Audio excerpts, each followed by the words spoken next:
Hello, I'm Jack Narvel. Thanks for watching Tent Peg TV, connecting you to your local Christian community. And with me today, I have Christina Jackson, the director of Sea Haven Ministries here in Myrtle Beach.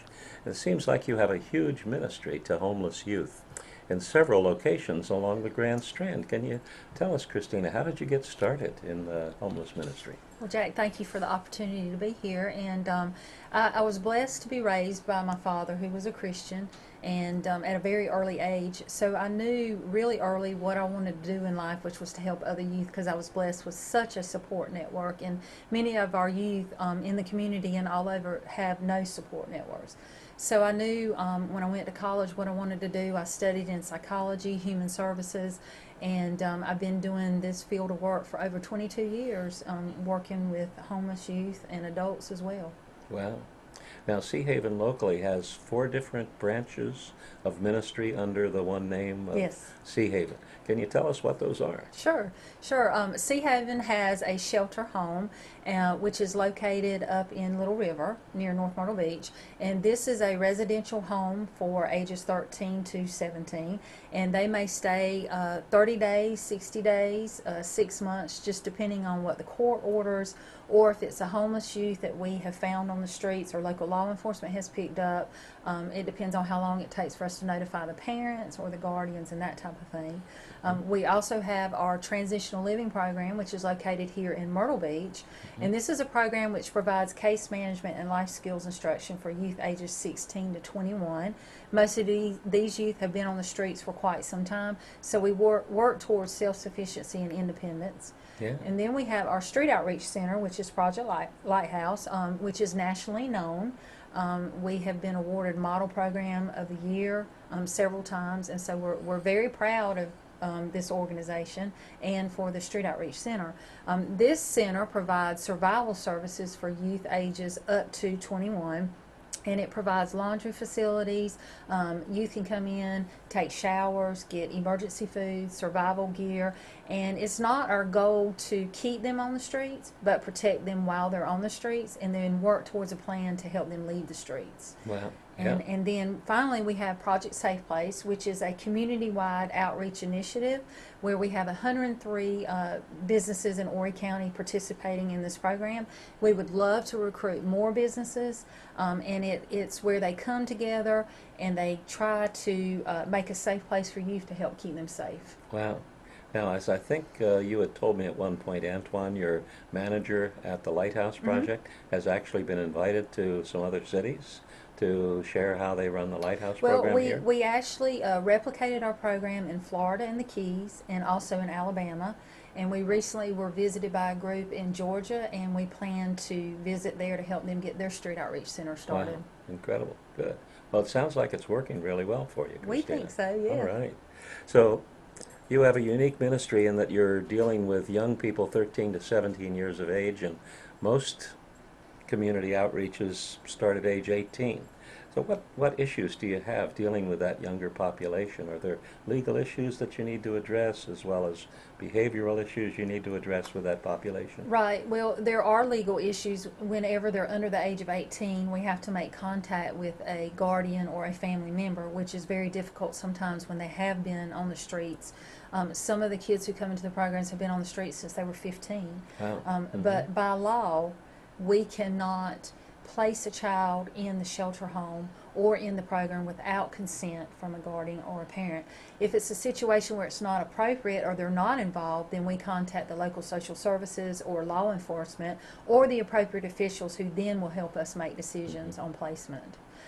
We also have, because Sea Haven is the only organization in Horry County who works with this population, homeless youth of this age, we always have funding issues, resources that are available besides what we offer.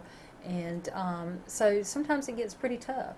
But Yeah. for those youth who are over 18, we partner with local resources to provide services as well for housing and things like that. Great. Okay, very good. Now, some of these children that you mentioned may be without parents. Their parents have abandoned them, not reachable. Right. How does that happen? Um, Not being with the part of the Department of Social Services, it's hard for me to answer, why there's not more involvement than what there is. Like I said, a lot of our youth who come to us have been on the streets for a while, and 9 out of 10 youth will choose to be on the streets rather than stay in the home. And that could be from abuse, neglect, exploitation, whatever the case may be. Sure. And, you do have a few knuckleheads out there who just don't want to follow the rules. Yes. So they end up on the streets as well. But a lot of youth fall through the cracks because of their age. It's very tough to find placement for them when they're teenagers. Yes. A lot of people look at teenagers as juvenile delinquents. And they don't fully understand what these youth have been through and what they've lived in. So, that's how I would answer that, as far as a lot of them do fall through the cracks. Yeah. Well, my wife and I have been missionaries in India, where we found children are often sold by their parents into sex trafficking and just into things like making goods for other companies. Can something like that happen here? Yes, it happens here in Myrtle Beach every day. We have marginal motels on the boulevard where you will have 3 to 5 females or males who will stay in a room in exchange for illegal activities because they have no money. They don't want to stay another night on the beach. They don't want to, stay another night on the boulevard. They don't want to end up in jail, which our homeless runaway youth should not end up in jail. And so we definitely have the prostitution, the sexual exploitation. The alarming thing about it is that we're seeing an increase in females in our programs ages 13 to 14 who have been exploited. So it definitely goes on here in Myrtle Beach. Yeah. Now, I know you've said that you work with the police closely. Can you describe some of the ways in which you do work with the police locally? Yes, yes. We go into every division, Horry County, and local law enforcement, and we provide training for all of the officers, the sergeants, the supervisors, and we do this on a quarterly basis. And that way, so we know the information will filter to the rookies, the new officers that come in. And so we try to do this quarterly or at least twice a year to inform them of the fact that we're still here, what we do. We need your help in finding these young people who are on the streets, any kind of outreach that you can help us with. Now, we do a midnight outreach once a month. In fact, we did it last night, where my experienced staff from Street Outreach will start the outreach at 10 o'clock at night until midnight. They will actually walk the boulevard, walk the beach, looking for young people in need of help. Well, local law enforcement is aware of our schedules for safety reasons. They will help hand out wallet-sized cards to the youth when they see them. And a lot of times our youth are recognized by the IDs that we make at Project Lighthouse. And law enforcement will tend to be more lenient with them if they know they're working in our program. Great. That's great. Now, speaking of the street outreach, let's go to the actual home, the shelter that you have for the 13 to 17-year-olds. About how many beds do you have there now, Christina? We currently have 9 beds, 9 licensed beds. And are you planning to expand? Yes, we are. We're in the process of building a new shelter. We hope to be under construction by August, and we will have 16 beds when we build the new facility. Oh, good. Okay. That's great. Now, you mentioned that local businesses can participate with you. What's the involvement that you do have with local businesses in this Safe Haven program, is it? Project Safe Place. Project Safe is Place. where we have 103 different businesses in Horry County who participate by posting a diamond-shaped sign in their window. Any child or youth in the community who is in trouble who sees this sign can walk in and ask for help. If it's not the age that we work with, we will contact the appropriate officials to help that child. But we're called immediately and we arrive on scene. We counsel with the child and we find out what they need at that time, and we try to help get them in a safe place. Okay, well, that's great. Now, I understand that there's also a feeding program as part of what you do. I've had our YWAMer kids over there helping to pack lunches and such. How is that food distributed? Well, that project is called Combat Hunger, and we originated this project back in 2011 when we met with several school officials, and we found that there were so many hungry high school and middle school students. So there's already a program in the elementary schools, so we wanted to create one for the high schoolers and middle school age. So Bass Pro donated camouflage backpacks, hence Great. where we got the name Combat Hunger. And we started packing these bags with our own supplies. We later found that we needed more help, so Bilo Charities is one of our big supporters for this project. We fill backpacks of weekend food every week while school is in, and these schools will tell us, well, they'll actually decide what students are homeless or on the streets. For confidentiality reasons, we really don't know who those students are, and they will distribute those backpacks every week, and we refill them on Mondays and distribute them back out again. And we're in 6 different high and middle schools in Horry County. Wow. In 2013, we distributed over 2,300 backpacks in the local schools. Wow, that's amazing. Well, I know you also work with young people up to age 21.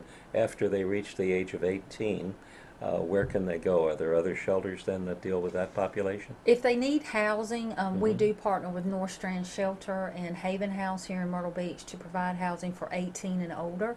We also partner with some local landlords who have efficiency apartments and will work with us to find housing as well. That's great. Okay, and you mentioned earlier you were working with some of the J-1 visa students that come Right. into town and may need help as well. Right. We have been contacted by some local employers and also by some students who have ended up without a place to stay, walking the streets with their suitcases in front of one of my facilities, and so we're trying to help find them placement as well. Okay.